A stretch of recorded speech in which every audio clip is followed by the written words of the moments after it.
Oke, halo semuanya. Halo. Salam dulu ya. Assalamualaikum warahmatullahi wabarakatuh. Waalaikumsalam warahmatullahi wabarakatuh. Oke, sebelum kita memulai pembelajaran pada pagi hari ini, lebih baiknya kita berdoa terlebih dahulu ya, supaya pembelajaran di pagi hari ini kita diperlancarkan oleh Tuhan Yang Maha Esa. Berdoa dimulai sesuai kepercayaan dan agama masing-masing. Bismillahirrahmanirrahim.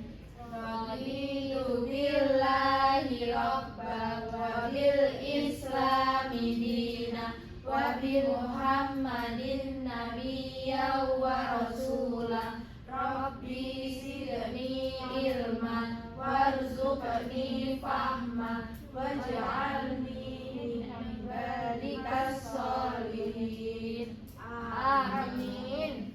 Oke,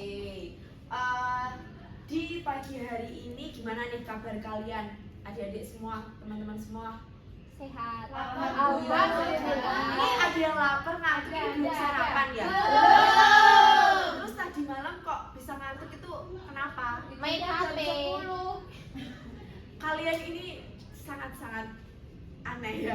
Kalau tahu paginya itu kita mau ke sekolah, mau berangkat ke PKBM, itu jangan lupa tidurnya yang awal, jangan jam 10 tidur. Terus tadi udah sarapan belum? Belum. Kok belum, kenapa? Belum masak? Gak sempet lah, bangunnya kesiangan. Bangunnya setengah 7, lebih seperempat. Oke, kalau gitu, tapi semangat kan belajar untuk hari ini? Semangat. Semangatnya mana? Semangat. Semangat. Oke, selanjutnya kita mau pembelajaran apa nih, kan di sini udah ada. Ini apa? Dibaca apa? Kenakalan remaja. Kan kalian di sini umurnya umur 13, ada yang 14, Ada. ada yang 15, Ada. ada yang 19. Gak ada. Masa nggak ada? Masih SMP. Ada yang 19? Oh iya, Mbak Junia ya? Iya. Kan di usia kalian yang belasan tahun ini pasti kan dikatakan remaja ya. Pasti kalian masih mencari jati diri kalian. Apa sih itu yang ada di diri aku tuh sekarang apa? Terus kalian tuh pasti kepo dengan suatu hal yang baru. Atau kan sekarang itu zamannya FOMO ya. Zaman FOMO sama teknologi-teknologi baru dan juga kegiatan atau aktivitas yang baru. Nah, FOMO kalian itu bisa menimbulkan sebuah kenakalan remaja. Kalian tahu nggak apa itu kenakalan remaja? Nakal. Remaja yang nakal. Remaja yang nakal. Kalian nakal nggak? Enggak. Masa iya? Iya. Enggak nakal. Remaja yang nakal. Terus kalian itu remaja nakal itu karena apa? Kenakalan remaja itu karena apa? Faktor orang tua. Ya, selain faktor orang tua, Lingkungan. negatif. hal-hal negatif, lingkungan. Kalau kalian mendengar kata kenakalan remaja itu positif apa negatif? Negatif. Ya, benar, negatif. Oke, untuk selanjutnya ini kita akan belajar tentang kenakalan remaja pada pagi hari ini. Nah, di situ kan ada PPT, terus ini ada gambar para remaja yang sedang di PS-an kalau nggak salah ini. Kalian sering PS nggak? Enggak Nggak bisa. Bagus kalau nggak bisa. Misalnya Shopee Candy. Nah, apa itu kenakalan remaja? Apa itu? Nah, ini di sini dijelaskan ada dua ahli yang mengatakan bahwasannya kenakalan remaja atau dalam bahasa Inggris dikenal dengan istilah juvenile delinquency, merupakan gejala patologi sosial pada remaja yang disebabkan oleh salah satu bentuk pengabaian sosial. Akibatnya mereka mengembangkan bentuk perilaku yang menyimpang. Ini menurut Kartono, seorang ilmuwan sosiologi. Terus yang kedua itu ada Santrok. Kenakalan remaja merupakan kumpulan dari berbagai perilaku remaja yang tidak dapat diterima secara sosial hingga terjadi tindakan kriminal. Setelah kalian mengetahui pengertian-pengertian dari Kartono, dari Santrok, apa yang di pikiran kalian tentang kenakalan remaja itu?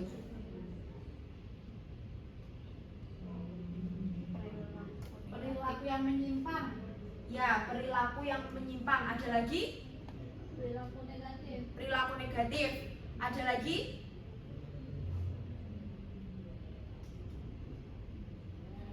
Ya, kenakalan remaja itu adalah perilaku menyimpang, perilaku negatif yang dimana itu dilakukan oleh remaja. Mereka itu biasanya remaja itu melakukan kenakalan remaja itu karena dia itu caper, pengen cari perhatian aja. Kalau nggak gitu, memang dari latar belakang dia itu sudah nakal atau sudah kayak kebiasaan dia untuk melakukan hal-hal negatif. Terus selanjutnya ini ada faktor penyebab kenakalan remaja. Tadi kan di awal Mbak Yunia menyebutkan ada dari faktor keluarga. Nah di sini kenakalan remaja bisa disebabkan dari faktor internal dan faktor eksternal. Internal itu dari Diri sendiri. dari diri sendiri, benar. Kalau eksternal Keluarga. Nah, Lingkungan. kalau keluarga itu maksudnya internal apa eksternal? Internal. Eksternal. Eksternal. Benar, eksternal. Nah, di sini ada faktor internal dan faktor eksternal. Faktor internalnya itu adalah krisis identitas. Krisis identitas itu kayak kalian itu nggak tahu di diri kalian itu ada apanya, ada kelebihannya atau ada kekurangannya, kalian itu tidak tahu. Sampai saat ini kalian sudah tahu kelebihannya? Belum. Nah, itu kalian perlu diberikan pelatihan atau sosialisasi guna mencari identitas kalian. Nah, ada yang kedua itu kontrol diri yang lemah. Kalian itu harus bisa mengontrol emosi kalian. Takutnya kalau misal di sewaktu-waktu kita di luar, terus kita emosi kita tidak bisa mengontrol, otomatis kita tantrum di luar. Kalian tidak malu kalau tantrum di luar? Malu kan? Malu kan? Jadi kita harus mengontrol diri kita supaya kita itu bisa memposisikan diri kita di mana saja dan kapan saja. Yang kedua itu ada eksternal. Ya kurangnya kasih sayang orang tua. Nah, itu maksudnya ke faktor keluarga tadi, karena dia kurang kasih sayang, maka dia akan caper ke lingkungannya supaya dia mendapatkan perhatian, mungkin dengan dia balapan dia supaya dia diperhatikan, ditanyakan gimana keadaannya sama orang tuanya kayak gitu. Terus minimnya pemahaman tentang keagamaan itu perlu sekali. Di sini kan Bapak semua kan Islam semua ya, jadi itu jangan lupa sholat 5 waktunya, karena itu menguatkan iman kita supaya kita itu tidak tergoda dengan hal-hal yang negatif. Kan kalau misal di Islam kan agama kita kan pasti diberikan kayak batasan-batasan supaya kita tidak melakukan hal-hal yang negatif. Yang ketiga itu adalah pengaruh dari lingkungan sekitar. Jadi teman-teman kalian itu dipilih dulu. Kalau misal dia kelihatan aduh kayaknya anak ini kurang baik buat kita, itu di cut off aja, karena itu bisa membuat kalian itu pergaulan bebas ya. Ada contoh di luar sana itu dia itu ke Surabaya, terus dia itu diajak sama temannya itu dugem. Sampai saat ini tuh dia tuh nggak bisa kalau misal nggak dugem, kayak setiap malam minggu itu biasanya diajak dugem gitu. Jadi kalian nggak boleh ya kayak gitu, karena itu maksudnya udah pergaulan bebas. Nah, dampak dan konsekuensi kenakalan remaja. Kan tadi dikatakan kalau kenakalan remaja itu menyimpang, pasti kan ada dampak dan juga konsekuensinya. Salah satunya kayak nih, diborgol Pak Polisi. Nah, ini dampaknya ada yang diri sendiri, keluarga, lingkungan masyarakat. Yang diri sendiri ada kerugian fisik, seringnya terserang penyakit. Kalau kita banyak minuman-minuman terlarang kan nanti otaknya apa? Otaknya mengecil, jadi sulit fokus. Yaitu kerugian mental, sulit fokus, kita jadi mentalnya lambat, berpikir tidak stabil atau tidak fokus. Terus untuk keluarga akan mengecewakan anggota keluarga. Aduh, anakku lagi pendidik ini sampai saat ini kok jadinya kayak gini gitu. Terus mencemarkan nama baik keluarga tentunya. Terus yang di lingkungan masyarakat akan menganggap bahwa remaja tipe orang yang membuat onar. sehingga masyarakat tersebut tidak percaya lagi dengan kita. Terus rusaknya sarana dan prasarana, kan banyak tuh yang tawuran antar pelajar. Nah itu kan bisa merusak prasarana dan sarana di masyarakat. Nah ini ada strategi menghindari kenakalan remaja, yaitu tindakan preventif, tindakan represif, dan juga tindakan kreatif dan rehabilitas. Preventif itu itu adalah strategi menghindari kenakalan remaja supaya kalian itu terhindar dari pergaulan bebas dan juga kenakalan remaja ini. Ada tindakan preventif, represif, kreatif, dan rehabilitas. Nah kalau tindakan preventif itu kita ini sebagai remaja itu kita saling mendengarkan satu sama lain, kayak kita mengajak teman kita untuk berbuat baik. Nah kalian kan di sini kan istilahnya sebaya ya, teman gitu. Jadi kalau misal ada temannya yang kurang agak menyimpang, itu segera dikasih tahu, segera dinasihati kalau misal itu perbuatan itu salah. Kalau represif itu memberikan hukuman kepada remajanya. Jadi kalau misalnya remajanya itu udah melakukan penyimpangan, maka akan diberikan hukuman kayak tadi yang di awal, bisa saja ditangkap polisi atau nanti dikucilkan oleh teman-temannya. Nah tindakan kreatif dan rehabilitas itu memberikan pendidikan kepada remaja supaya remaja itu tidak terus-terusan melakukan hal-hal tersebut. Dua remaja putri di Buleleng, Bali berkelahi. Dua remaja putri di Buleleng, Bali berkelahi gara-gara asmara. Perkelahian diduga dipicu karena rebutan pacar.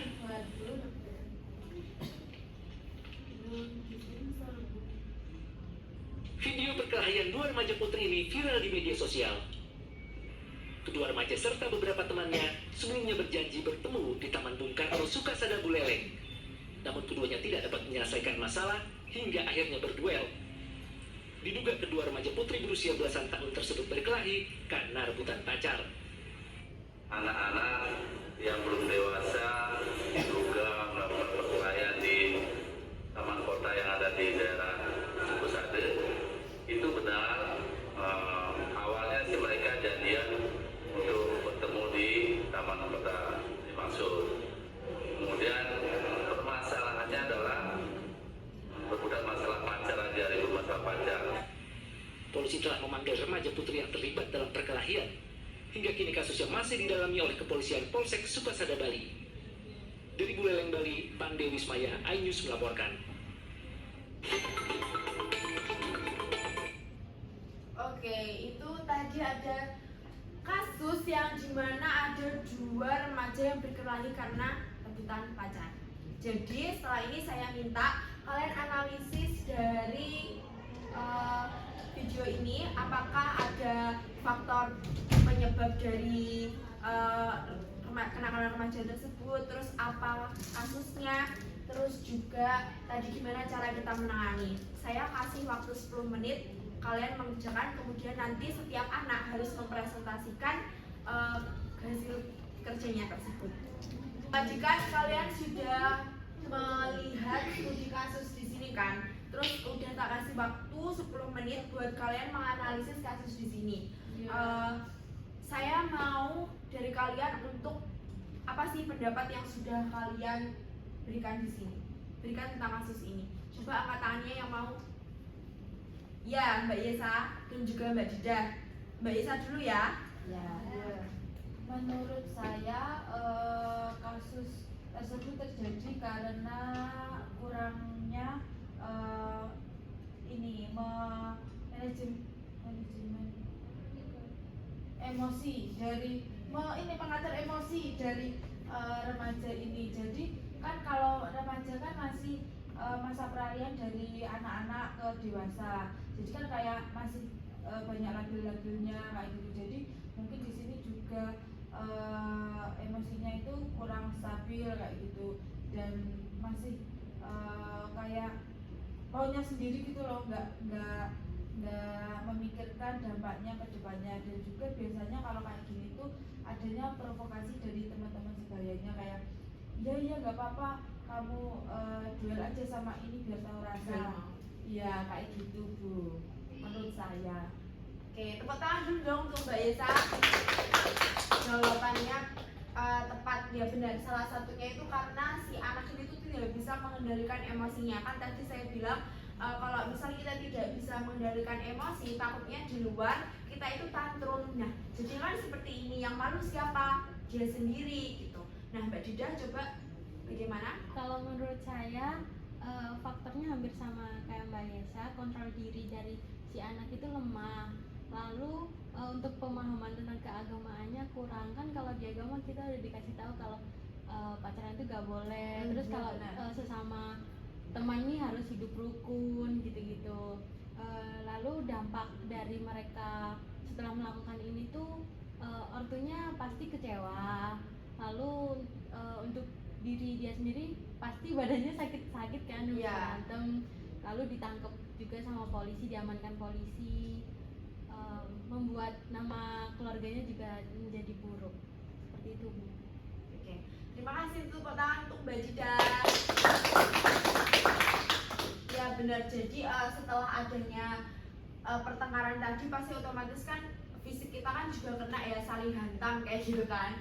Terus tadi juga perlunya penguatan agama dalam diri kedua cewek tersebut supaya mereka itu tidak hanya bertengkar cuma hanya karena rebutan pacar, sedangkan pacar itu dilarang oleh agama.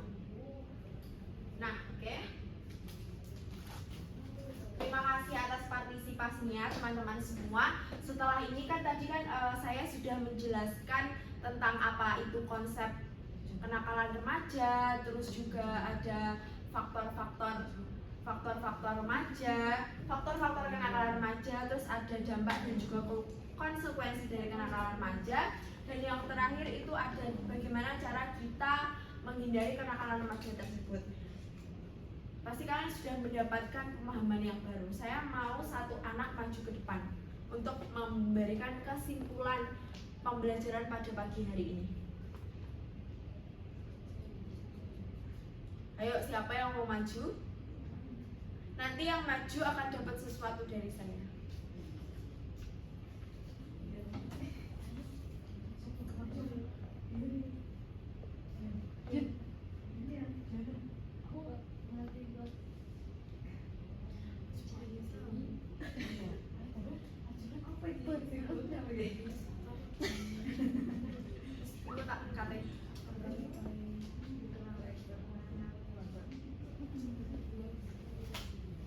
Oh iya, Mbak Lutfi, bisa langsung maju ke depan, Mbak?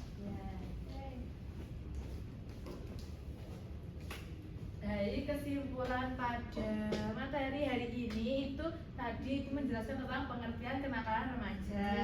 Terus kemudian ada faktor yang mempengaruhi, ada faktor eksternal, ada faktor internal juga. Kemudian juga tadi juga sudah diberikan studi kasus atau contoh dari kenakalan remaja seperti itu. Itu kesimpulan yang dapat saya sampaikan. Oke, tepuk tangan Mbak Lutfi. Ya, tepat sekali yang dikatakan Mbak Lutfi tadi. Di umur kalian yang sekarang itu rentan-rentannya terkait dengan pergaulan bebas, kenakalan remaja itu, saya mohon ke adik-adik semua dan juga teman-teman semua untuk memberikan benteng pada diri kalian supaya kalian itu terhindar dari pergaulan bebas dan juga kenakalan remaja. Karena apa? Karena kasihan orang tua kalian yang di rumah udah membiayai kalian untuk pendidikan, untuk memberikan kalian baju, pakaian tersebut, itu butuh dengan tenaga, dan juga cara kalian membalasnya itu dengan kebaikan, dengan prestasi dari diri kalian. Semoga pembelajaran pada hari ini bisa memberikan kalian ilmu dan juga pemahaman yang baik yang kemudian harinya akan dilaksanakan di dunia nyata atau di aktivitas kalian sehari-hari. Oke, setelah itu teman-teman bisa berdoa terlebih dahulu sebelum kita pulang. Berdoa dimulai. Bismillahirrahmanirrahim. Wal asri innal insana lafi husri illa alladziina amanu wa 'amilus solihati wa tawassaw bil haqqi wa tawassaw bis sabr. Alhamdulillahirabbil alamin.